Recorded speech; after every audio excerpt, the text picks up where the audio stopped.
The book of Genesis is the first book of the Bible and serves as the foundation for the entire biblical narrative.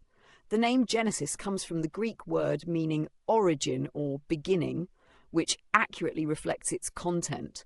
It tells the story of the creation of the world, the origins of humanity, the entrance of sin, and God's unfolding plan of redemption.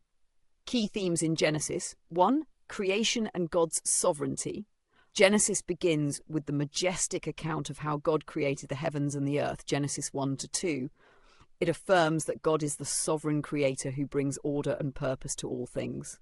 2. The fall and the need for redemption. The rebellion of Adam and Eve, Genesis 3, introduces sin into the world, bringing consequences such as suffering, toil, and death. Yet God promises redemption through a future offspring, Genesis 3:15. 3. God's covenant with his people. God establishes his covenant with key figures, including Noah, Genesis 9, Abraham, Genesis 12, 15, 17, Isaac and Jacob, revealing his plan to bless all nations through Abraham's descendants. 4. Faith and obedience. The lives of the patriarchs Abraham, Isaac, Jacob and Joseph highlight themes of faith, testing and God's faithfulness to his promises.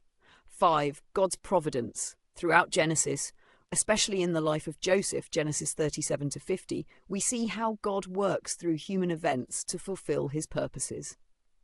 Structure of Genesis. Genesis is often divided into two main sections, chapters 1-11, the primeval history, creation, the fall, Cain and Abel, the flood and the Tower of Babel. Chapters 12-50, the patriarchal history, Abraham, Isaac, Jacob and Joseph. Significance of Genesis lays the groundwork for the rest of Scripture. It explains the origins of the world, humanity, sin, and God's plan of salvation. The promises made to Abraham in Genesis are central to the entire biblical narrative, ultimately leading to Jesus Christ, the fulfillment of God's redemptive plan. Would you like a deeper look at any particular passage in Genesis?